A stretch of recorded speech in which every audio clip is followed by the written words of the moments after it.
The first entry she read that night was not the one that stopped her. She had set up the cot in the front room because the upstairs smelled of something she had not yet located. A soft rot somewhere in the wall or ceiling that she would need to find before the next rain. The electricity worked. The well pump ran with a rattle in the pressure tank that needed attention but ran. She ate a peanut butter sandwich over the kitchen sink, and then she carried the lamp and the notebook to the cot and lay on her back and opened to a page at random. The entry was from a late April, 21 years ago. Her grandmother's handwriting was small and precise. The letters slightly compressed, the kind of hand that had learned itself on narrow paper with limited ink and never entirely relaxed into abundance. She wrote cane count on the old block looks poor. 30% of the shoots coming off blind. Weather or pruning error. I think pruning error mine from 2 seasons back. A mistake takes that long to show itself here. That is what I am learning. The land does not argue with you immediately. Sage read it twice, then a third time. Then she got up and pulled on her boots and her canvas jacket and picked up the lamp and walked out to the barn. This was the part she would later recognize as the moment the whole thing actually began. Not the signing, not the drive out with the realtor, explaining what she did not understand, but the lamplight swinging across the gravel, the cold coming off the dark hills. The decision to not wait until morning. The door dragged on a warped hinge, and she had to set the lamp down and use both hands and her shoulder to get it open. The smell came out first. Hay and old motor oil and something ferrous, and beneath all of that, something sweet and dry, like the ghost of a harvest, like something that had once been alive and working, and had simply gone still. 3 oak fermenting tanks along the far wall, their iron bands gone rust orange along the staves. She moved the lamp to read the crossbeams above them. The notebook had said the shelf above the fermenting tanks, and there it was, the flat tin box, sitting in the shadow of the upper beam, its surface dull with dust. She lifted it down with both hands, heavier than it looked.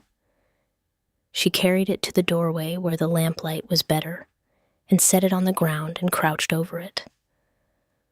The latch was a tongue and groove swollen with decades of humidity, and she worked it carefully with her thumbnail, not forcing it, until the metal gave and the lid came up.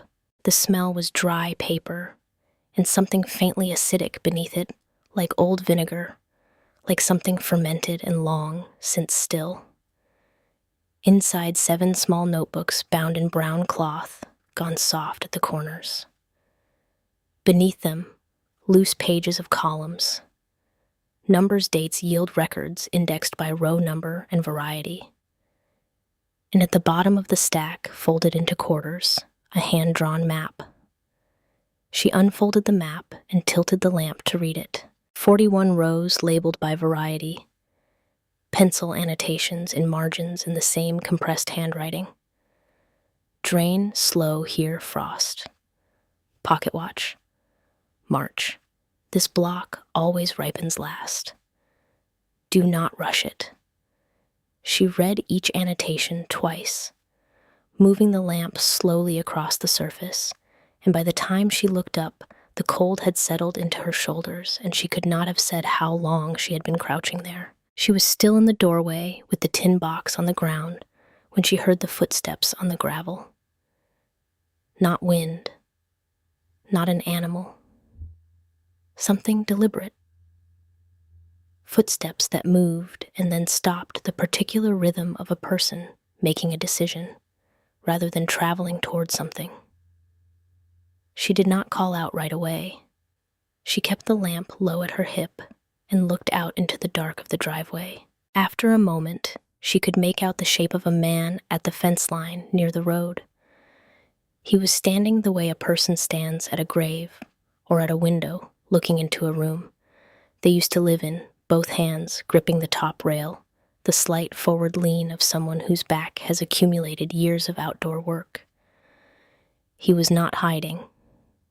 He was simply standing there and looking at the vineyard the way you look at something you have looked at for decades, not seeing the present shape of it, but some earlier version laid over it, like a transparency on a projector. She walked toward him. The gravel announced her anyway. He turned before she was halfway down the drive, not startled, the way a man turns when he has been expecting something for a long time. He was in his mid-70s. Canvas jacket, the corduroy collar worn to almost nothing. He held his hat in both hands in front of him, at that hour on a dirt road which struck her as formal. He looked at the lamp. He looked at her face. He said he was sorry for coming so late. He said he had driven past 3 times this week and could not make himself stop until tonight. He said he used to work this property not for her grandfather, for the woman before him. He said a name she recognized from the notebook she had been reading for 2 hours inside. Something shifted in her chest. Not dramatically. The way a door moves when a window opens somewhere else in the house. She asked how he knew about the tin box. He said he was the one who had buried it. His name was Harmon Finch. He was 76 years old, and he had worked the Aldrin Vineyard for 11 years, beginning in his early 20s, hired for a single harvest season, and staying because of what Dorothy Aldrin knew about the vines, which was more than anyone he had ever met knew about anything. He told her this standing at the fence in the October cold, turning his hat in both hands, not from nervousness, but from some old habit of patience. He said Dorothy had asked him to seal the tin and bury it in the barn before the property sold. She had said that whoever came next and was serious about the land would find it eventually, and if they found it and read it, they would know what to do with what was inside. He said he had never expected the next serious person to be 19 years old. She told him she was 19 for 3 more weeks. He made a sound that was not quite a laugh. She told him to come inside. He wiped his boots without being asked twice, each carefully, and stood in the kitchen without touching anything. She put the tin box on the table between them. He looked at it for a long moment, and his jaw moved slightly the way jaws move when a person is holding something they do not intend to show. Then he looked up at her and said, Dorothy had planted this vineyard herself. Not her husband, not any hired hand. Dorothy. She had ordered the rootstock from a nursery in Napa Valley and driven down to pick it up herself because she did not trust shipping. She had planted every row that spring while her husband was in the hospital in Portland for something that nobody discussed, and the vineyard had been hers in every way that mattered for the 31 years she ran it. He said most people in the county had forgotten that, or maybe never known it. Sage opened the box. 3 things. The first was a receipt on cream-colored paper with a watermark she could see when she held it toward the lamp. A Napa Valley Nursery, March 4th, 1971. 60 rootstock cuttings, Pinot Noir clone. 48 Chardonnay. Total $83.40 paid in cash.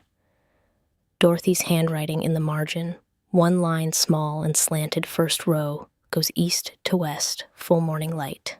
The second was a photograph, black and white, slightly overexposed along the top edge. Dorothy, younger than Sage, had ever seen her standing at the end of a plowed row in rubber boots that came to her knees, holding a short-handled dibber in one hand, squinting into the light. She was not smiling for the camera. She was smiling at something off to her left that the photograph did not include. The row behind her ran back further than could be measured. The ridge line in the background was the one Sage could see from the kitchen window. The third was a folded index card. 12 rows numbered 1 through 12. Beside each row, a grape variety in a notation she did not understand at first. Dates, she realized. Not planting dates. First harvest dates. Row 7, September 14th, 1974. Dorothy had waited 3 years and then written down the exact date. Harmon watched her read through all of it. He did not fill the silence. When she looked up, she asked why these had been sealed away, why no one had brought them out in the years since Dorothy died. He said it quietly. They had not known what they were looking at. The family had seen the vineyard fail and assumed the whole project had been a mistake. The tin went into storage with things nobody wanted to sort through. That had been 11 years ago, and nobody had sorted through it since. Sage looked at the photograph. The rubber boots, the plowed row, the ridge. She asked about the man who had taught Dorothy the work. She had been reading for 2 hours, and she had felt the presence of someone just beyond the edges of what was written. A sensibility that entered the notebook somewhere and changed the register of what Dorothy was recording. Harmon had mentioned a name early in one of the entries, a name that appeared nowhere else. Harmon was quiet for a long moment. His hands had gone still on the hat brim. He said he only knew the man was there for a single season. A summer, that was all.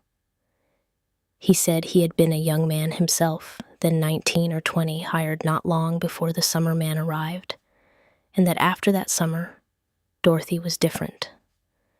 Not changed in the way people change when something bad happens. Changed in the way people change when they finally understand something they had been almost understanding for a long time. He said after that summer, the way she walked the rows changed. The way she handled a vine changed. She already knew the work. But whatever he showed her changed what she was looking for when she looked. He did not know where the man had come from or where he went. Sage said, "Did she try to find him?" Harmon said, "I don't know. There might be something in the working notebooks about it.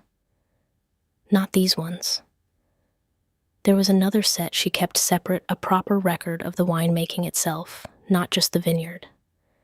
She kept it in the barn in a room at the back that she latched from the inside when she was working. She set the photograph down and looked at him. He said, "I stopped going into the barn regularly after my hip surgery in 2019. Before that, the back section had always been her room. That's what she called it, her room. She did not let anyone in there while she was alive." He paused. He said, "If that journal is anywhere on this property, it is behind those boards."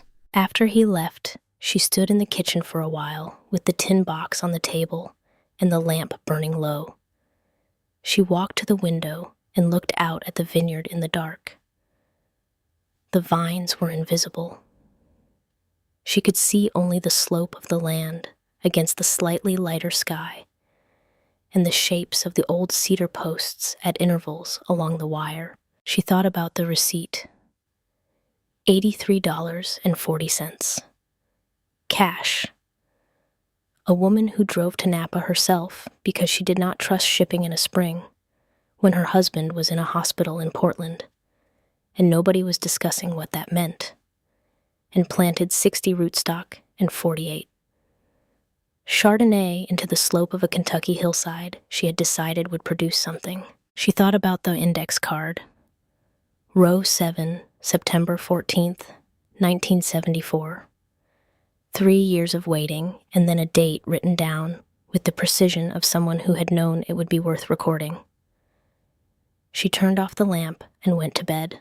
2 days before, she had been at the closing in a beige office in town, where the notary had not looked up from his desk once.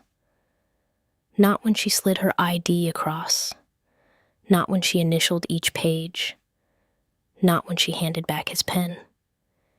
He had stacked the documents into a manila folder, stamped the top sheet, and said to the realtor standing behind her, "Not to her.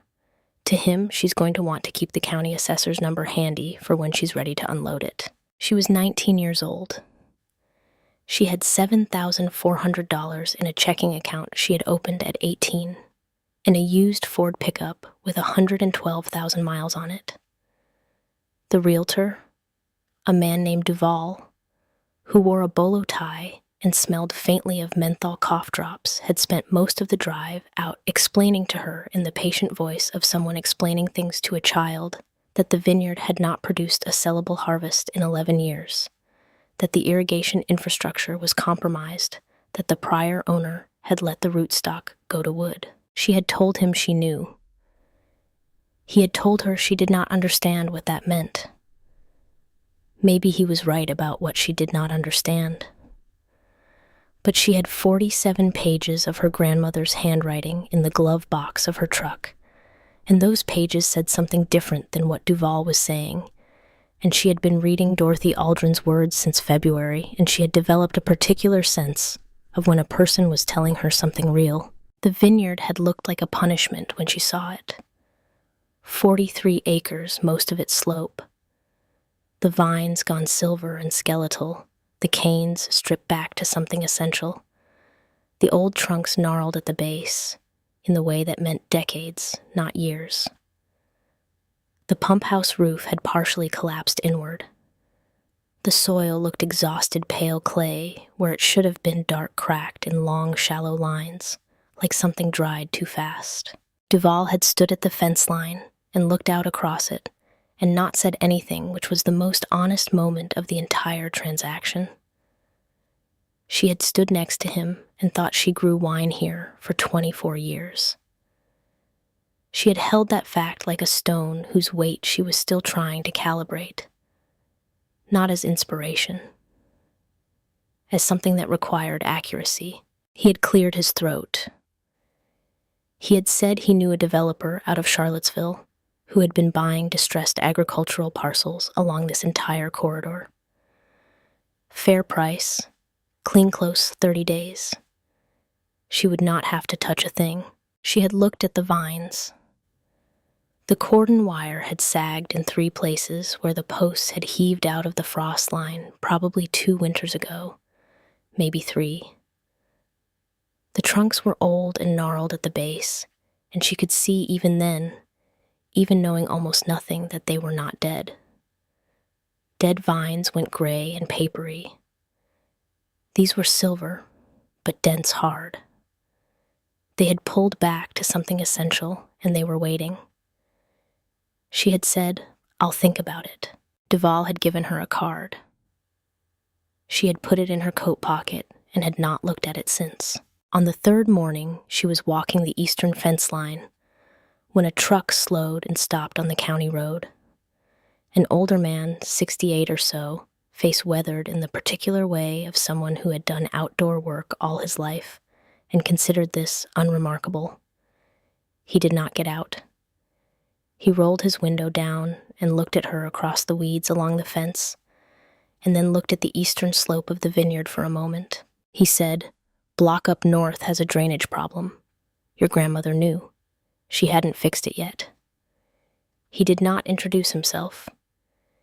He rolled the window up and drove on. She watched the truck until it disappeared around the bend in the county road. Then she turned and looked at the northern block, the one that sloped more steeply than the others, where the soil had a slightly different color along the lower edge that she had noticed on her first walk, and logged in the notebook she had started keeping since the day she arrived. She wrote it down when she got back to the house. Unknown man, truck county road, block north drainage. Grandmother knew had not fixed. She did not know his name. She would learn it later.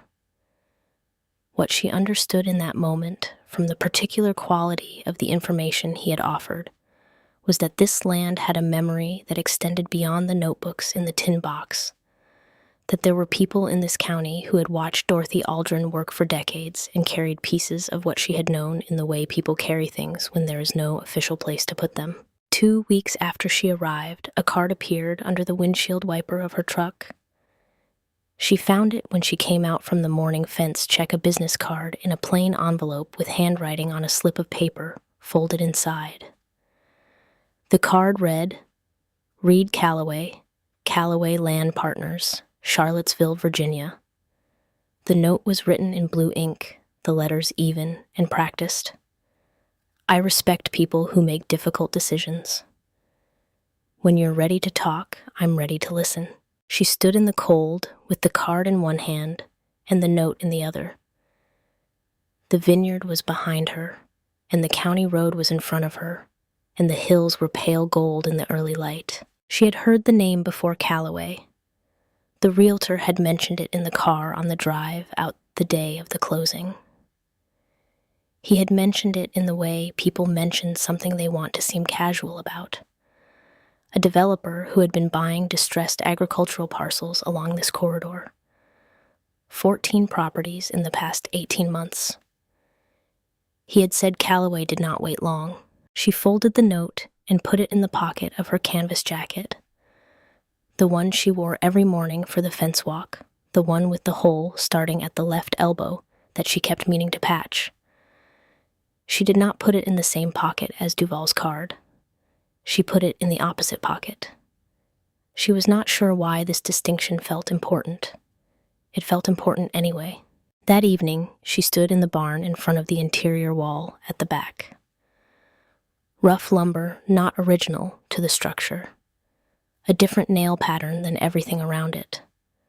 A door fitted with a surface-mounted latch, and above the latch a hasp with a padlock the size of her fist, the color of old blood, the older style with a solid brass body.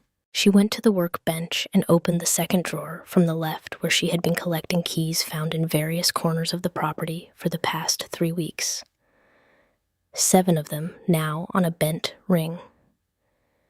She tried them one by one. The first, too small. The second, a skeleton key for a door lock, wrong type entirely. The third caught the keyway and would not turn. The fourth would not enter. The fifth, a barrel key for something she had never identified. The sixth slid in, met resistance, and then with slow, even pressure turned. The shackle released with a sound that was softer than she expected, almost polite. She pulled the hasp clear and lifted the latch bar.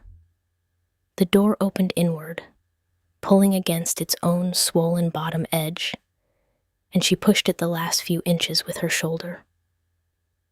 The smell that came out was different from the rest of the barn. Dry or old or something, faintly chemical beneath the dust. She recognized it, but could not immediately place it. She stepped through. Narrow room, 8 feet wide, 12 feet deep. Ceiling lower than the rest of the barn's ground floor, which meant this space had existed before the barn expanded around it. A single shelf ran the full length of the left wall at chest height. On it sat 14 glass demijohns, 5-gallon size, each encased in wicker that had dried to the color of straw. Below the shelf on the floor, 3 wooden crates stacked 2 high. In the far right corner, a small workbench, and on it a letter scale, and beside the scale, a leather notebook with a strap closure, narrow as a prayer book. She placed the smell. Tartaric acid. Dorothy had written about it in one entry in the personal notebooks, using it to correct acidity in a difficult vintage. Its residue had a dry mineral sharpness. It had been sitting in this room for a long time. She moved to the shelf first. 11 of the 14 demijohns were intact. One had cracked at the base, and whatever it held had evaporated to a dark stain in the wicker. She did not open any of them. She moved to the workbench and looked at the letter scale. On the small brass plate beneath the weighing pan, someone had scratched 2 initials with a nail or a penknife. Not carved deeply, just scratched lightly with the care of someone marking something that was theirs in a way that did not require proclamation. D.A. The same 2 letters she had noticed 3 weeks ago on the corner post of the oldest section of the vineyard fence. She had noticed them and not understood them, and now she understood them. She sat down on the edge of the nearest crate. The wood held. She picked up the leather notebook and worked the strap closure open slowly. The handwriting on the first page was the same compressed hand she had been reading for weeks, but the register was different. Stripped of anything personal. Pure record. April 14th, 1962. First pressing notes. Muscat Blanc. Bricks at harvest, 24.2. Press fraction free run only. Settled 48 hours cold, racked to glass on the 16th. She turned the page. The years moved. 1962, 1963, 1964. A gap in 1965. Just 2 October entries, the handwriting more compressed as though written quickly or under fatigue. Then 1966 came back full, and somewhere in that summer, the notes began changing. Less terse.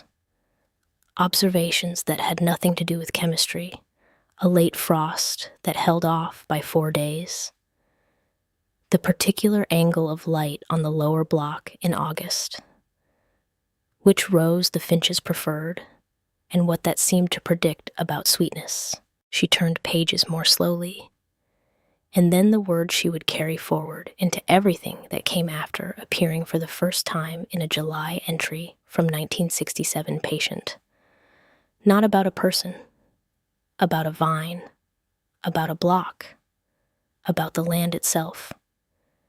This block needs to be patient. She had not written, I need to be patient. She had written it as a quality. The land possessed a quality that could be cultivated or violated, but not overridden. Sage set her thumb on the word and held it there for a moment. Someone had taught Dorothy Aldrin that word in that context. And whatever they had taught her had changed not just her vocabulary, but the entire texture of what she was paying attention to. She did not read to the end that night. She carried the notebook back to the house and sat at the kitchen table with it closed in front of her, and she opened her own notebook, the one she had started since the day she arrived. Full of soil notes and vine counts and rainfall measurements taken with a gauge she had found hanging on a nail inside the barn door. She looked at the two of them side by side for a moment. Then she wrote in her own notebook, "Don't know enough yet." Starting from here, she closed both notebooks and put them on the kitchen shelf and went to bed.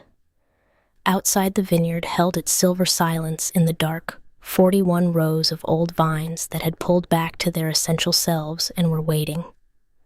The way something waits when it has learned that patience is not a virtue, but a form of knowledge. The lock on the back room had opened in October. By February, Sage had read the working notebook 3 times. Not cover to cover the way you read a book. The way you read something that requires you to keep stopping and going back, because you only understand what a page means after you have read the page 30 pages later, and then the page before it shifts and you have to return. Dorothy's winemaking record was built like a landscape, not a story. Each entry was a coordinate. The meaning lived in the relationships between coordinates, not in any single one. She had learned this by getting it wrong first. She had read straight through in October and come out the other side feeling like she understood what she had read.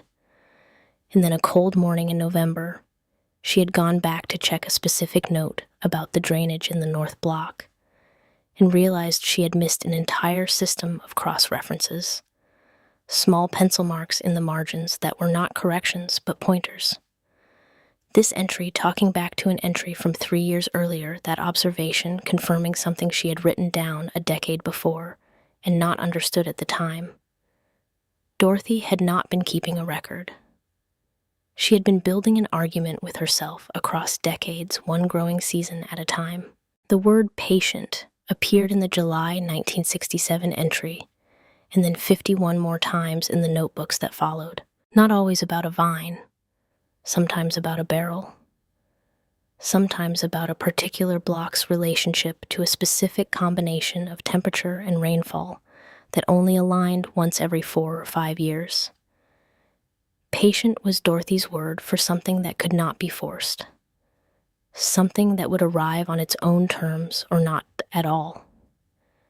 She wrote it the way other people write words they have borrowed from a language not their own, with the particular care of someone who did not come to the word naturally but has since made it entirely theirs. Sage was pruning the south block on a Tuesday in late February when her mother's car came down the gravel drive. She heard the engine before she saw the car, and she did not stop what she was doing. She kept the pruning shears working, moving down the row, keeping the rhythm she had spent 3 weeks developing the particular angle and pressure that left the cane end clean rather than crushed. She heard the car door. She heard her mother's boots on the gravel, the specific sound of dress boots negotiating uneven ground. Her mother stopped at the edge of the block and looked out at the rows and did not speak for a moment. Lena Aldrin was 44 years old and had grown up watching her own mother work this land and leave it, and never once talk about the years she had spent on it with any specificity.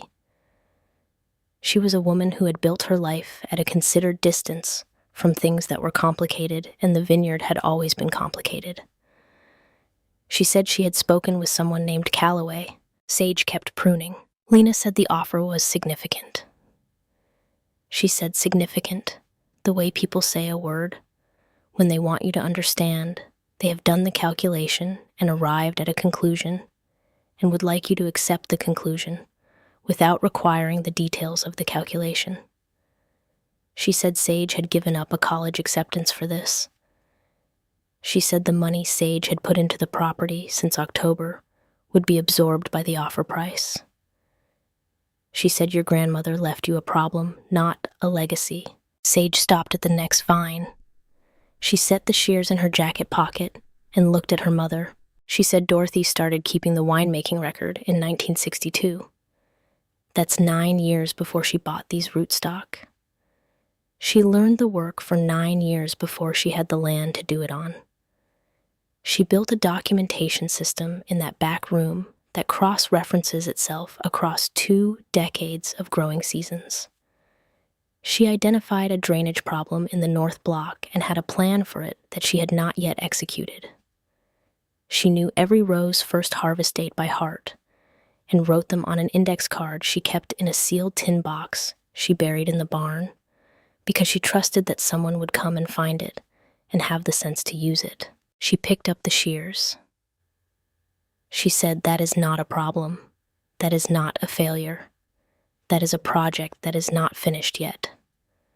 Lena was quiet. The wind came through the south block and moved the bare canes along the wire. She looked at her daughter for a long time with the particular look of a parent recognizing something in a child they cannot entirely account for. She stayed the night. In the evening, Sage put the working notebook on the kitchen table, and Lena sat with it for 2 hours without being asked to turning pages, slowly occasionally going back to a page she had already read.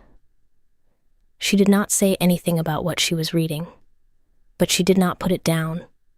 In the morning, she put her overnight bag in the car and came back to where Sage was standing on the porch with coffee.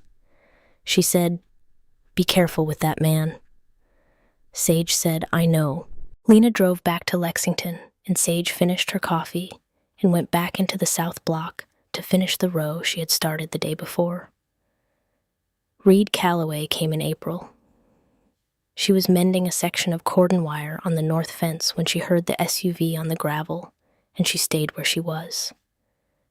She heard the door and the footsteps, and then she heard them stop at the edge of the property, and she turned. He was 52 years old, and he looked like what he was, a man who understood land the way other men understood money.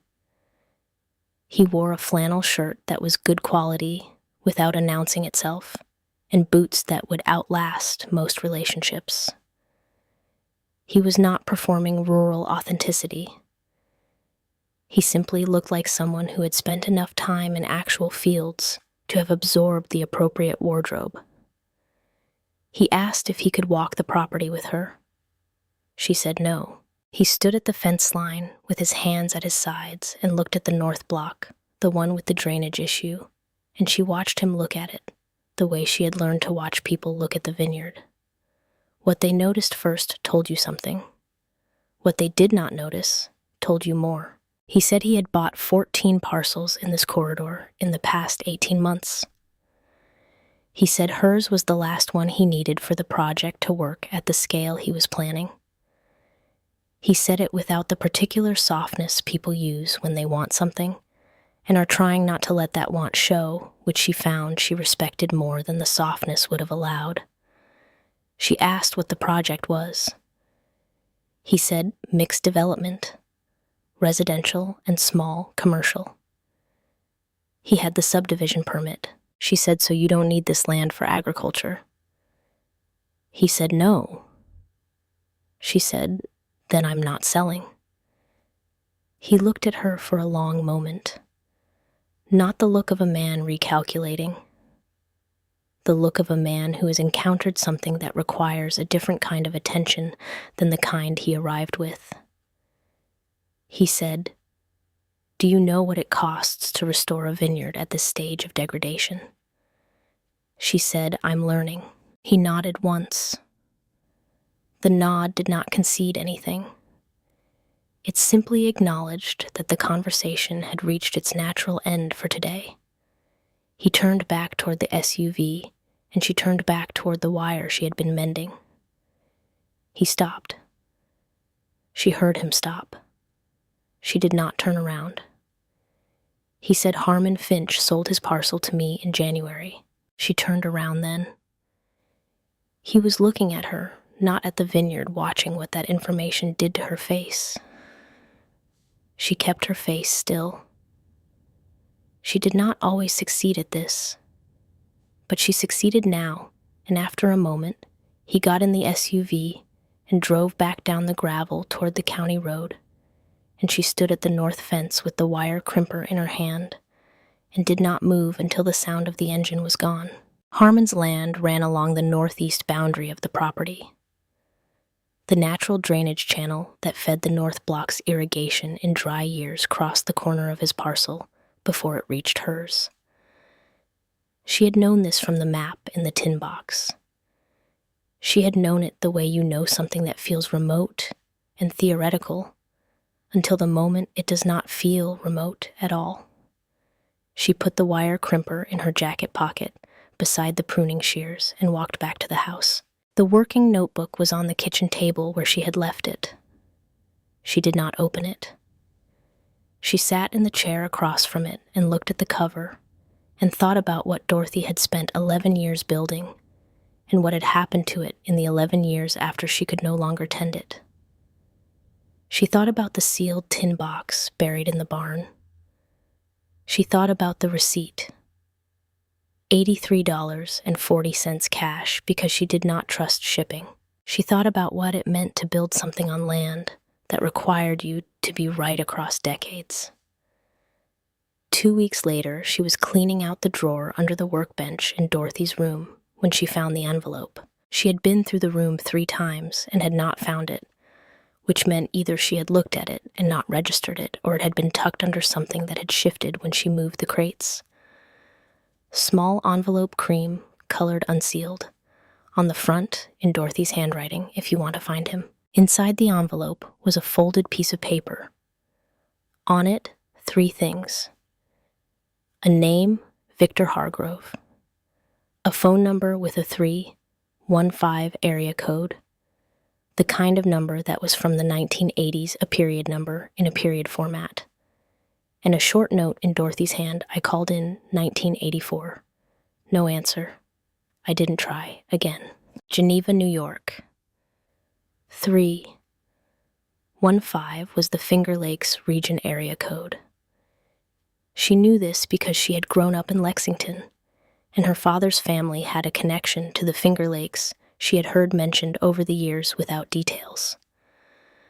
She sat on the edge of the crate with the slip of paper in her hand. She had been aware of Victor Hargrove since October, when she first felt his presence in the margins of the working notebook, the shift in Dorothy's attention that began in 1967 and never shifted back. She had been aware of him the way you are aware of a door in a wall that is painted the same color as the wall. You know it is there because of the faint seam. You have not yet found the handle. Harmon had told her in October that after that summer, Dorothy was different. That the way she walked the rows changed.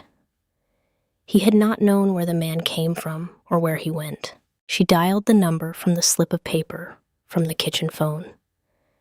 She knew it would not work. The phone company had recycled 315 numbers many times over since the mid-1980s.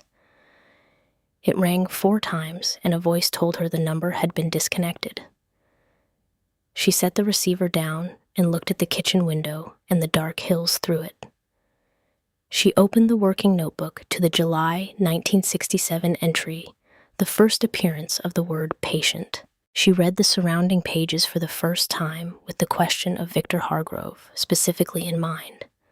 Not the method he had taught, but the evidence of a person's sensibility entering the record. Before July 1967, Dorothy's notes were precise and practical and complete. They described what was happening to the vines and what she was doing about it. After July 1967, the notes described what she was noticing. The distinction was not dramatic. It was the distinction between someone reporting facts and someone developing a theory. She turned to the final entry. She read it a 4th time. The part that had stopped her every time was not the instruction about row 7. It was not the description of Victor's teaching. It was the sentence before the last one. She had planned to find him, Dorothy had written. She had planned to bring him the sealed jars from the room in the barn and show him what the years had made of his teaching. But she had never located him after that summer, and now she was 63 years old, and her hands ached, and she was leaving this notebook in the room where the work had happened because she wanted someone to find it who would understand it. She writes, if you are reading this and you made it this far without stopping, you are the one I was writing for. Sage folded the slip of paper with Victor Hargrove's name on it and put it in the left pocket of her canvas jacket, the pocket opposite the one where Reed Calloway's note had been. She was not entirely sure this distinction still felt important. She noted that it felt important anyway. The North Block became an emergency in June. She had known about the drainage problem since the man in the truck had mentioned it in March, and she had been watching it carefully through the spring rains, noting in her own notebook the rate at which the lower end of the block retained water, the particular quality of the soil surface there after a heavy rain compared to the same surface after the rain stopped. Dorothy's notes had described the problem in clinical terms. Water table too high along the north lower edge affects root oxygen in wet years. Drought stress disproportionate in dry years due to shallow effective root zone. She had identified a solution, a perforated drain tile running along the lower contour, and had priced materials and was planning the installation when her hands gave out. That had been in 2003. Nobody had installed the tile. And now Reed Calloway owned the parcel to the northeast where the natural drainage channel ran, and in June she noticed the channel had changed. Not dramatically, not in a way that you could photograph and present to a lawyer in the first week and say this is sabotage. The change was in the rate of flow. The volume of water reaching her property through the channel during the dry weeks of June was less than it had been in May, which was less than it had been in the wet spring weeks. The channel had not been blocked. Something upstream had been altered in a way that diverted a portion of the natural flow. She walked the channel to the property boundary on a Tuesday afternoon and stood at the fence and looked across at the northeast corner of Harmon Finch's former land. She could not see anything obvious, but obvious was not always the category that applied. Harmon came to her door on a Thursday evening. He stood in the kitchen and held his hat in his hands, the way he had held it in October, the old habit of patience. He said he had come to tell her something he should have told her in March and had not found a way to say. He said Reed Calloway had offered him a price for the Northeast parcel in December, when Harmon needed money for his second hip surgery, and he had taken it without thinking through what the parcel meant to her drainage situation. He said he had not thought it through because he was in pain, and the amount was right, and he had signed without reading the full annexation conditions. He said he had read the conditions in January after the surgery when the pain was less, and he was clearer, and he had found language about riparian modification rights that he had not understood at signing and had come to understand later. She waited. He said, I should have told you then. I didn't know how. She said he told me himself in April. Harmon looked at the table. He said he knew. Calloway had told him he was going to tell her. He said it as if telling her was a courtesy Calloway was extending to Harmon, which made Harmon feel exactly as small as it was designed to make him feel. She asked him to sit down. He sat. She put water on for coffee and stood at the counter with her back to him for a moment. Then she turned around and said, There's something I want to ask you. She said she had been reading the winemaking record for 8 months and she had noticed something, and she wanted to know if it was what she thought it was. She told him about the word, patient, how it appeared for the first time in July of 1967, and then 51 more times across 2 decades, and was always used in a particular way as a property of the land rather than a virtue of the farmer. Harmon looked at his coffee cup. He said, I was 19 when that man came. He was maybe 25, 26. He showed up in June and was gone by September, and in between, he did things with the vines that I did not understand at the time, and tried to learn afterward by watching what the results were. He said it quietly, without sentiment, the way a man describes a thing that shaped him, before he was old enough to name how it shaped him. She asked where he had come from. Harmon said he came from the east. Somewhere in New York. He had mentioned a lake once. That was all he had said about where he was from. She had the slip of paper in her pocket. She did not take it out yet. She asked did he tell Dorothy his name. Harmon said she never said it to me, but she knew it. I could tell she knew it. The coffee was done. She poured 2 cups and sat across from him, and they were quiet for a moment. He said there was something he thought he could do. Not fix what he had done with the parcel. He was clear that he understood he could not fix that. But something that might help with what came next. He said he had read the sale contract more carefully than he had read anything in a long time. The way a man reads something after the damage is done with the attention he wishes he had applied before.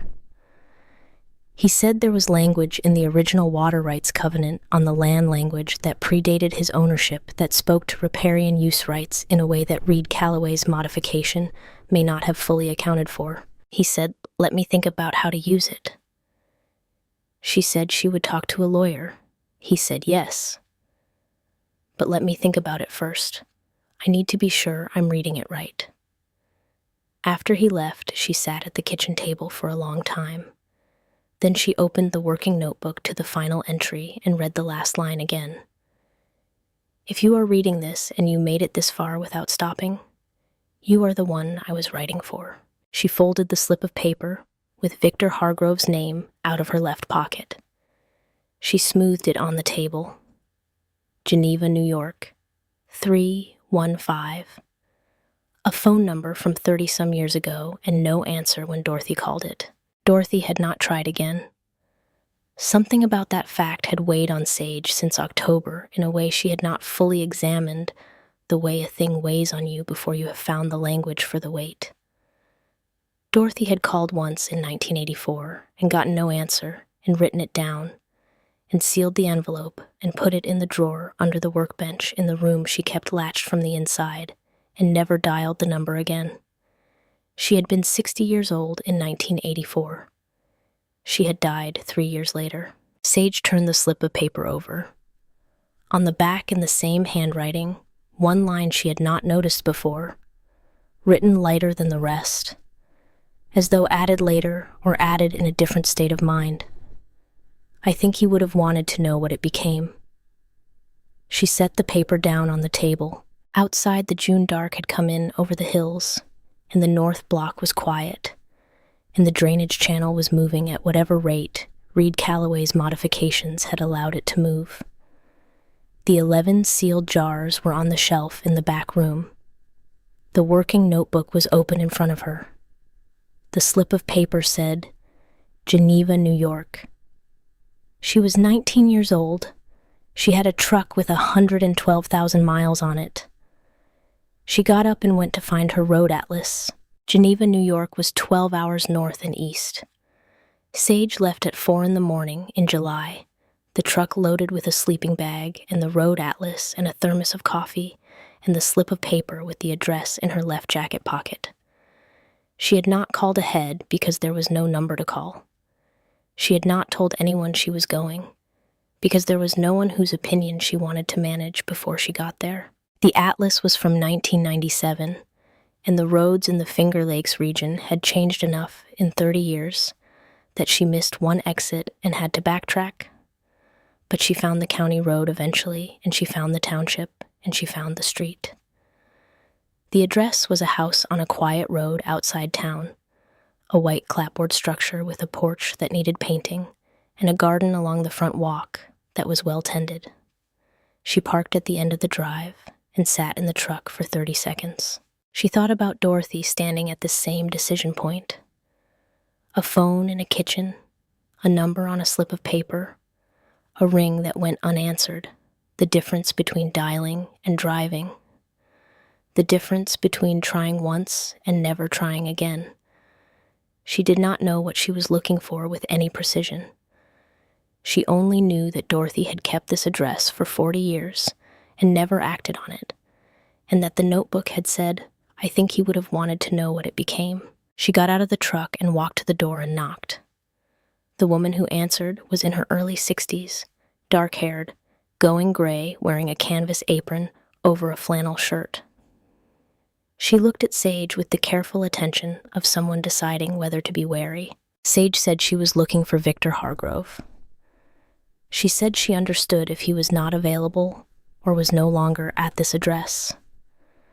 She said her name was Sage Aldrin, and she was the granddaughter of Dorothy Aldrin, who had known Victor in the summer of 1966. And she had driven from Harlan County, Kentucky, because she had something she thought might matter. The woman in the apron looked at her for a long moment. She said, my father died in 2019. Sage felt the specific weight of it. Not grief exactly, because she had never known him and had not been prepared to meet him, and had come here with something less than hope and more than curiosity. But the weight of a door closing on something that had been almost open for 60 years. She said she was sorry. She said she would not take the woman's time. The woman said your grandmother's name was Dorothy. She said it as a statement, but it was a question. Sage said yes. The woman pushed the screen door open wider and said to come in. Her name was Patricia Hargrove. She was 61 years old, and she had grown up in this house, listening to her father talk about the Vineyard years, the way some people talk about a year spent abroad when they were young, with a particular combination of detail and incompleteness that told you the experience had organized something in them that they could not fully put into words. He had talked about the Kentucky hills, the limestone soil, the particular quality of the morning light on that valley. He had talked about the woman who ran the place with a rigor and an attention that he said he had only seen once before in his life, at his grandfather's vineyard in the Finger Lakes, and that seeing it in someone who had arrived at it alone, and by their own reasoning, made it something different, something that belonged more completely to the person who had built it. Patricia put coffee on, and they sat at a kitchen table that was not unlike Dorothy's kitchen table, and Patricia looked at her hands for a moment, and then looked at Sage. She said he tried to find her twice. Sage was very still. The first time was in 1977. He had driven down to Harlan County. He had found the address from a property record and driven to the county and asked at a neighbor's house. The neighbor had told him the woman named Dorothy had sold the land and moved on. He had driven back to New York without understanding that the neighbor had given him wrong information that Dorothy was still there, that what had changed was only the property's recorded ownership status during a brief period of refinancing that put her husband's name on the deed. He had written it off as done. The second time was in 1991. He had found a current address through different means, a connection in the county agricultural office who had access to a mailing list. He had driven down again. He had found the right property. A woman at the house told him Dorothy's husband had just died, and Dorothy was not seeing anyone, and directed him firmly back toward the road. He had driven back to New York a second time. Patricia said he kept a photograph in his wallet until he died. He never told me whose vineyard it was. He just said a woman had sent it to him years ago, and that it was the best evidence he had ever seen that teaching worked. She went to a drawer in the kitchen and came back with a small envelope, and from the envelope she removed a photograph. Black and white, slightly overexposed at the top edge. A vineyard in spring, no people visible, just the rows, and the young leaves coming in, and the hill rising behind. On the back, in Dorothy's handwriting, row, 7 April, 1974. Thank you. Sage looked at the photograph for a long time. She turned it over and read the inscription again. The date was 7 years after Victor had left. 7 years of working the method he had shown her. 7 years of the word patient appearing in the notebook. And then Dorothy had taken a photograph of the specific row she knew meant the most and sent it to him. Somehow she had found a way to get it to him in 1974, when she had not been able to reach him by phone a decade later. She asked Patricia if she knew how Dorothy had sent the photograph. Patricia said she did not know the full story, only that her father had received it sometime in the mid-1970s and had put it in his wallet and kept it there through 2 marriages and 3 houses and a hip replacement, and the slow accumulation of all the years that follow a summer that meant more than most summers do. Sage said there are 11 jars in the back room of the barn. She sealed one from every harvest that came from the method he taught her. She said she planned to bring them to him someday, to show him what the years had made of his teaching. She never found him again. Patricia sat with that for a moment. She said he would have understood why she kept them. She said he grew up believing that the work was the record, that if you did the work with enough honesty, the work itself became something that lasted. He lost his family's vineyard when he was 20, a bank dispute that went the wrong way, and after that he spent years going from farm to farm, trading knowledge for room and board. He said once that he did it because he needed to understand whether what his family had known could survive being planted somewhere new, in different soil, with people who had come to it differently. He needed to know if the knowledge itself was real, or if it only worked in the place it had come from. Sage said it worked. Patricia looked at her. Sage said the harvest from the method she learned from him, the one that came out this fall, placed at a small regional competition. The judge wrote patient in her notes without knowing the word had a history. Patricia was quiet for a long moment. She said, "I wish I could tell him that." Sage drove back to Kentucky through the night, stopping twice for gas, and once to sleep for 3 hours in a rest area, with the seat reclined and the August dark pressing in on the windshield. She drove the way you drive when you have received something that needs time before it can be organized into meaning.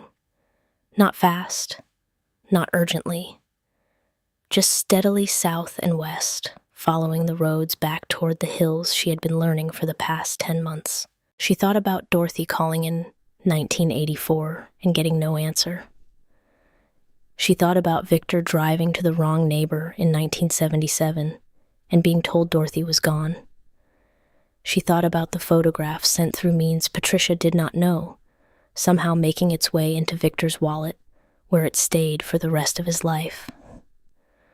Two people whose work had shaped each other in the specific, irreversible way that a summer of real teaching shapes someone, and they had not spoken again after the summer ended. She thought the knowledge survived anyway. That was what the 11 jars proved. That was what row 7 proved. Still the last to ripen. Still requiring the patience that Dorothy had learned to give it. That was what the word in the judge's notes proved appearing. Without context, a quality perceived in a glass of wine by a woman in Oregon who had no idea she was reading the residue of a conversation between two people in a Kentucky vineyard in 1966. She was back at the property by dawn. The bank letter was in the mailbox.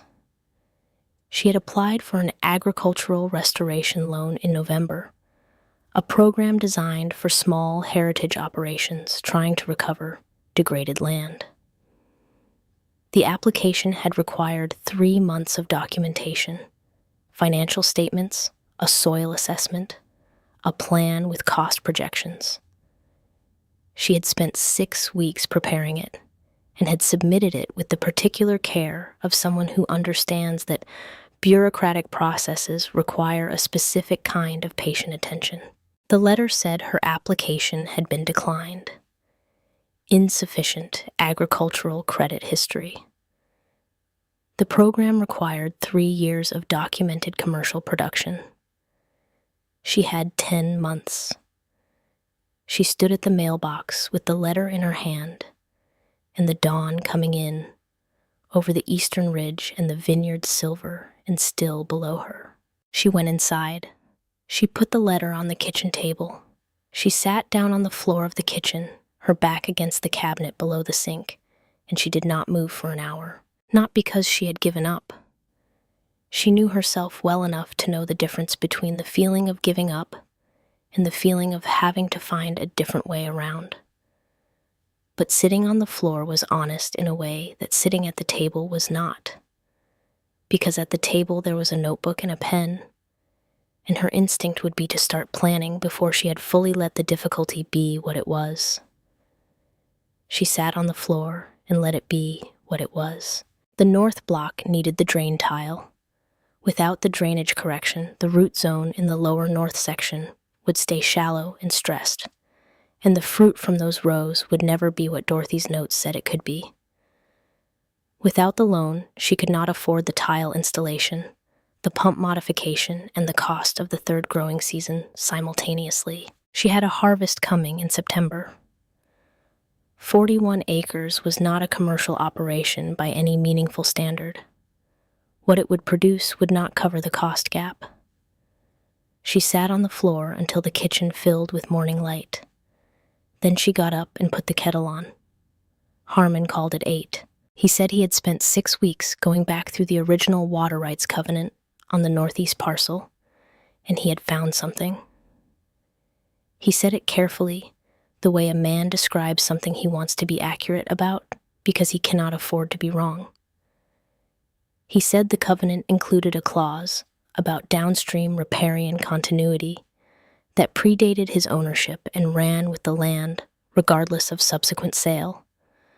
The clause said the natural drainage channel could not be permanently altered in a way that reduced downstream flow below the seasonal average established over the prior 20 years. He said, read Callaway's modification to the channel. Whatever engineering had been done upstream in the spring was measurably reducing the June through August flow rate compared to the documented seasonal average. He said he had measurements. He had gone out to the channel boundary 3 times in June and July with a bucket and a watch, and he had written down the numbers. She asked, "You did that with your hip?" He said he walked slower than he used to, and it took longer than it once would have. She said nothing for a moment. He said, "I made the problem. This is the part of it I can fix." She asked what he wanted to do with the information. He said if she was willing to file a complaint with the county water authority. His documentation and his willingness to testify as the former owner of the relevant parcel would give the complaint enough standing to require Reed Calloway to respond formally. It would not undo the sale, but it would almost certainly require Calloway to restore the channel flow to the covenant standard, which would restore her drainage situation to what it had been before. She said she would file the complaint. He said he would come by in the afternoon with the documentation. After she hung up, she stood at the kitchen window and looked at the north block. The lower section, the one with the shallow root zone, was the section Dorothy had noted as requiring the drain tile. But the drain tile problem and the channel problem were two different problems. What Harmon had found addressed one of them. The loan denial left the other. Glenn Pruitt called at 11. She had not expected to hear from him, and she almost missed the call because she was in the barn, checking the fermentation on the small test batch she had run in August. She got to the phone on the fourth ring. He said he had heard from the county agricultural office about a state program for heritage land restoration. Not the federal program she had applied to. A state program run through the Department of Agriculture, specifically designed for operations under 5 years of active management. The credit history requirement was different. 1 documented harvest, not 3 years of commercial production. She said, "How do you know about this program?" He said he had used it in 2008 when his orchard was coming back from a fire that had taken out the north third of the apple trees. He said he had not mentioned it earlier because he had not been sure she would still be here in November, which was when he had started being sure. She said, "You waited." He said, "I waited until I thought you'd earned the answer." She thought about saying something about this. She decided not to. She said, "Thank you, Glenn." He said your grandmother would have known about that program. She just ran out of time. The September harvest was the one that mattered. Not because it was large 41 acres of imperfectly restored vineyard was never going to produce the volume that impressed people who measured things by volume, but because it was hers in a way the first harvest had not been. Not yet. The first harvest, she had been executing a plan she did not entirely understand, making decisions based on Dorothy's notes because Dorothy's notes were the best information she had. The second harvest, she was making decisions based on what she had watched the first harvest, do what she had tasted in November and understood in January and revised in March. She waited on row 7 until the second week of September. The rest of the harvest, she began on the 3rd of the month. Glenn came the first day without being asked as he had come the previous year, and this time he brought a neighbor of his who ran a small berry farm, a woman named Barbara, who it turned out had done harvest work for 6 years at a winery in Oregon before she moved east. Barbara knew what she was doing and worked without talking, and Sage appreciated both qualities equally. Row 7. She walked alone on the morning of September 12th and made the call to wait 2 more days. On September 14th, she harvested row 7. The date was not something she had planned. It arrived as a consequence of watching what the row was doing, of reading the particular quality of the skin on the outermost clusters, the slight give at the stem, the smell that Dorothy had described in the 1974 entry as the smell of something that has decided. She had not understood that phrase when she read it in October of the year before. She understood it now. September 14th. 1974 was the date Dorothy had written on the index card in the tin box. The first harvest from row 7 in the 3rd year after planting. Sage stood at the end of the row on September 14th of this year, 27 years after Dorothy had died, and understood that she had arrived at the same date not by intention, but by paying the kind of attention that Dorothy's notebooks had been teaching her to pay for the past year. She thought patient, She thought the land does not argue with you immediately. A mistake takes that long to show itself here. And so does a thing done right. The harvest came in at 41 cases, the same number as the year before, close enough that Sage looked at the final tally twice. Not exactly the same, the tonnage was slightly higher and the case yield reflected better efficiency in the press fraction. But 41 cases was where the numbers landed, and she wrote it down in her notebook and then looked at the number for a moment before she continued. 41. She thought about going to the back room and counting the marks Harmon had scratched into the wood above Dorothy's workbench, and she decided she would do that later. That tonight she would just write the number down and let it sit.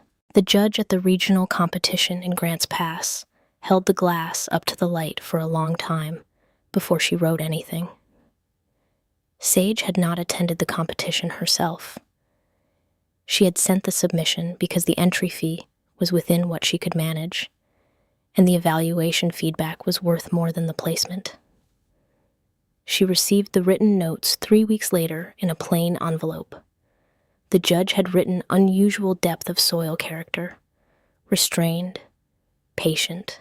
Sage read the word and sat with it at the kitchen table for a long time, not because it was a surprise. It was not a surprise.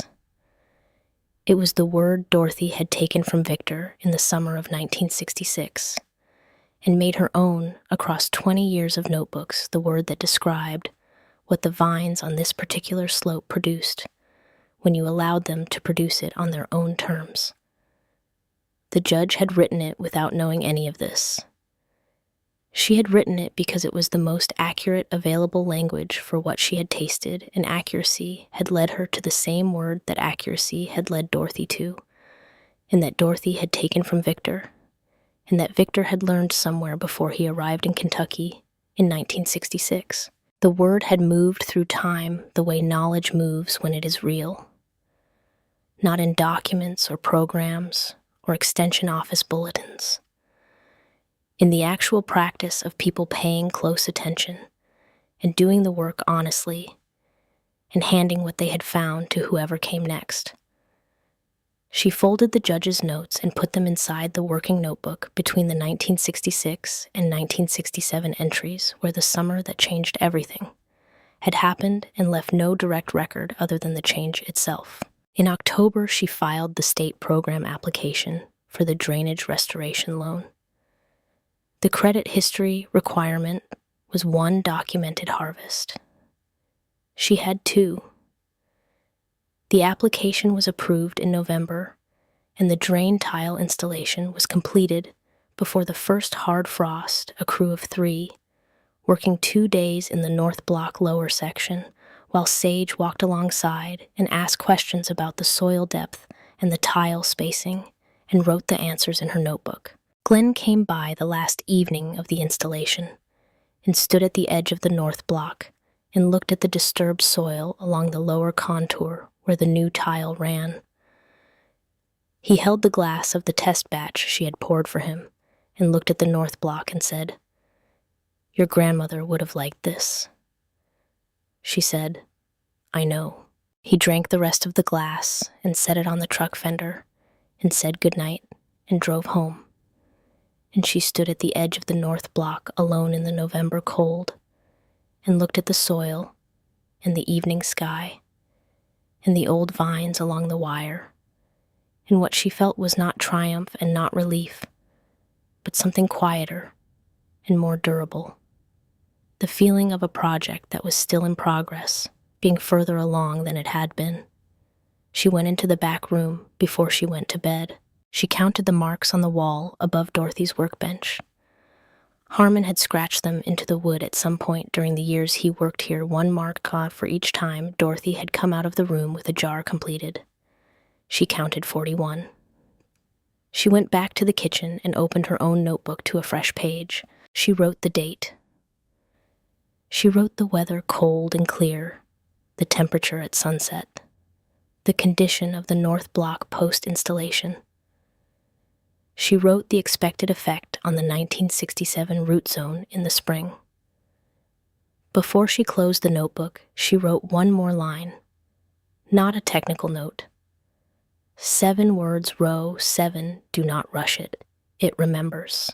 She closed the notebook and put it on the shelf beside Dorothy's working record, the 2 spines side by side in the lamplight. Different handwriting. The same discipline. The same argument being made with the same land across 2 different lifetimes because the land itself was unchanged.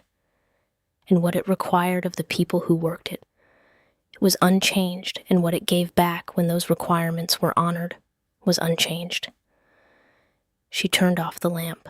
Outside the north block was dark and quiet, the new tile running invisible beneath the soil along the lower contour, the old vines along the wire waiting for spring.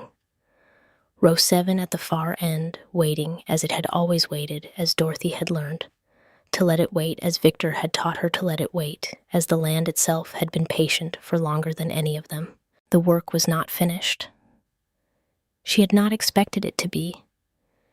She had learned enough by now to understand that finished was not the category that applied to this kind of work. What applied was further along. What applied was the harvest that had just happened and the one before it, and the records that documented both, and the room in the barn where the sealed jars sat on the shelf, and the marks on the wall counted 41, and the notebook on the kitchen shelf that held between 1966 and 1967, a judge's comment written 60 years after a summer that neither the judge nor the wine nor the land itself had any way to know about, except that the knowledge had moved through all of them anyway, the way water moves through limestone, the way patience moves through anyone who learns to stop fighting, the pace of a thing that already knows how long it takes.